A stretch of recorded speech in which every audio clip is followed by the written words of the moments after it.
Now, health services in the Nelson Mandela Bay Metro are overwhelmed as coronavirus infections continue to surge. A ministerial task team, interministerial team, will return to Port Elizabeth later this week to try and turn the tide. Our reporter Lerato Fekisi is at the Livingstone Hospital, where the provincial health MEC is on a surprise visit to that facility, we understand. Let's cross over now to Lerato to find out what's happening. Lerato, good morning.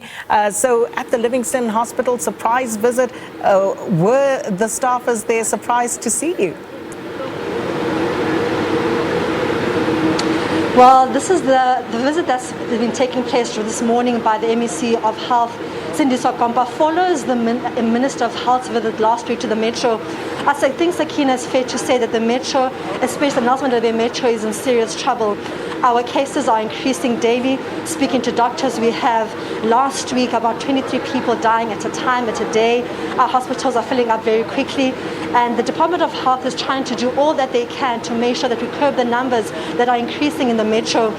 Good work being done by them the previous week, more testing stations in the Metro, and also trying to make sure that where we are right now is actually Livingstone Hospital, and we tried to go inside, but the network wasn't too strong. But I wanted to show you that it's actually the basement of this hospital that has been converted now into a 73-bed ward that will house COVID patients. So good work being done by the Department of Health to try and make sure they decrease the numbers of positive patients. But Sakina, there's still so much more to be done.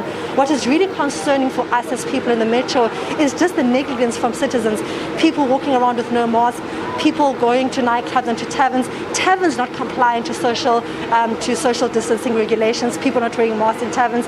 But the Minister of Health has said that he's going to bring a team that's going to make sure that this entire team as a unit comes together to fight this pandemic.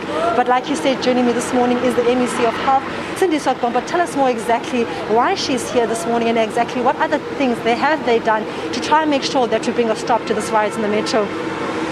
Minister of Health, thank you, MEC of Health. Just one thing, this ward, it was actually opened last week, but isn't yet functional. What is causing the delay? And also in terms, is there also going to be enough staff in terms of nurses and especially doctors, because you know currently there's also a shortage of that in the Metro? Thank you very much. I do want to clarify the status of this ward. This is an undercover parking area which was developed at the time of the World Cup 2010. However, these are some of the areas where we've actually identified to put up beds. It is not that it's not functional.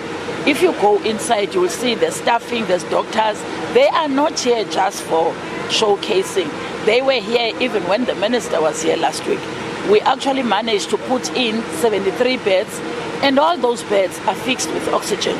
Fixed with oxygen, they are on standby, not necessarily that it is not functional. It is fully functional, but we still don't have patients that have filled our beds. It is unfortunate that we are not differentiating between private beds and public beds. In terms of public beds, we've got space that is waiting. We still have VW, we still have Doranginza, we still have this one, we also have Empilo, and all those spaces are waiting for patients. So the sense of saying everywhere it's full, for public hospital, it's not true. Hence, I invited you to even go inside, see for yourself. When you go inside, you are free to check as to how many doctors we've employed, how many nurses in terms of professional, how many enrolled nurses and nursing assistant. And inside there, you will find that we also have doctors that have volunteered to come and assist if we need them. We are not turning away anybody. We are working together with every available resource. MEC of Health, you've also been able to identify more testing stations, especially in the hotspot areas.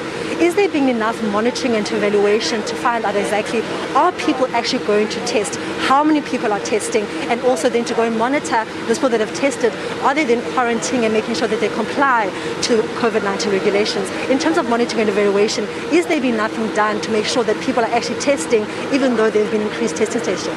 You will understand our system speaks first on a person that we're able to get that is positive, and we follow the tracing and track all those who have been contacts. Given that we have got challenges like Motherwell, our plan has already included launching the rapid results testing. When we did that, we started it in Motherwell. But this week, we are going exactly to all those areas. If you would have come back 3 weeks ago here in KwaZakele, where we were woken up by the fact that our own staff were robbed in the township, their cars were taken, their phones, their money, and naturally that instills fear in terms of our staff going to other areas.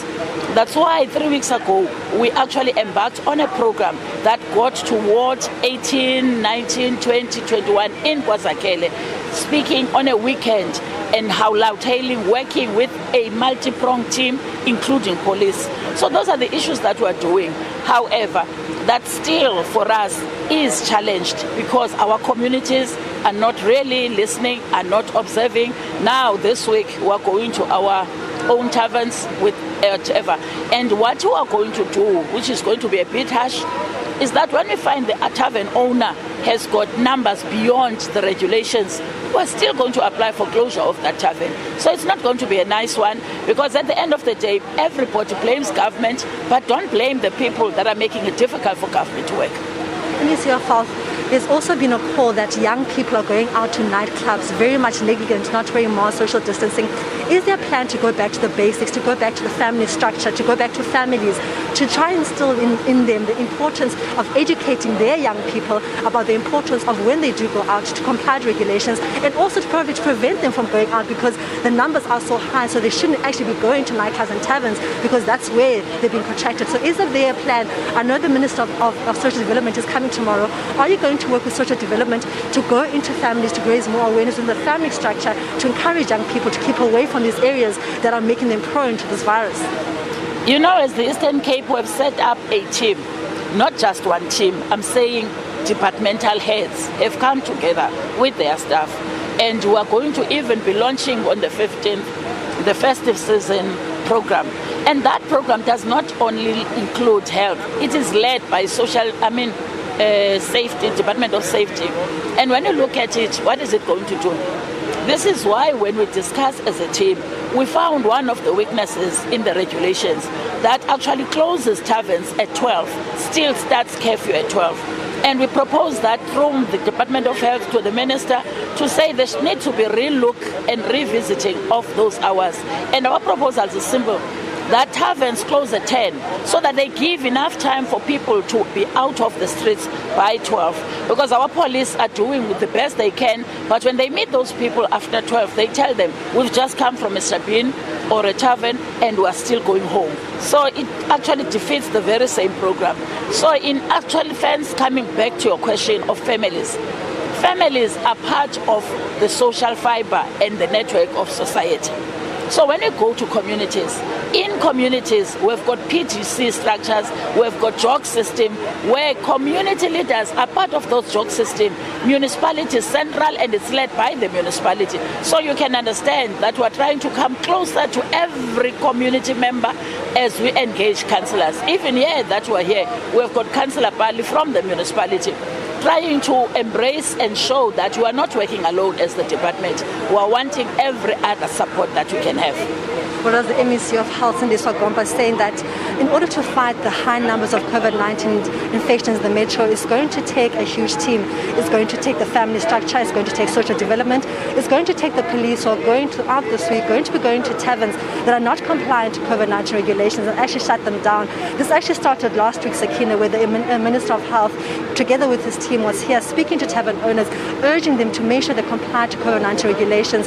But like she said, this fight cannot be done alone. It does need citizens to comply, to wear masks, to social distance, and above all, young people take responsibility for their lives and make sure that they also don't put themselves in positions where they make themselves also very vulnerable to this virus. So the Minister of MEC of Health saying that she's confident that ahead of the Minister's visit tomorrow, that everything is in place. We've got enough doctors, enough nurses, very different to what the nurses and doctors are saying on the ground, because when we spoke to doctors, they said they're exhausted, they are working long hours, there are enough nurses, but nurses are testing positive, but there just aren't enough doctors. So it's going to be interesting to hear tomorrow when the Minister of Health is here, is he going to get the same response? Are doctors going to say, you know what, we are tired, we're exhausted, different to what the MEC of Health has said? But we look forward to that visit. Above all, we want to make sure that the numbers in the metro go down, because the increase of numbers in the metro is really alarming and worrying on the people of this metro. But for now, let's go back to the studio. Well, thank you so much, Lerato Fekisi. And as Lerato says, in anticipation of that interministerial task team that will actually visit the metro tomorrow. Moving on.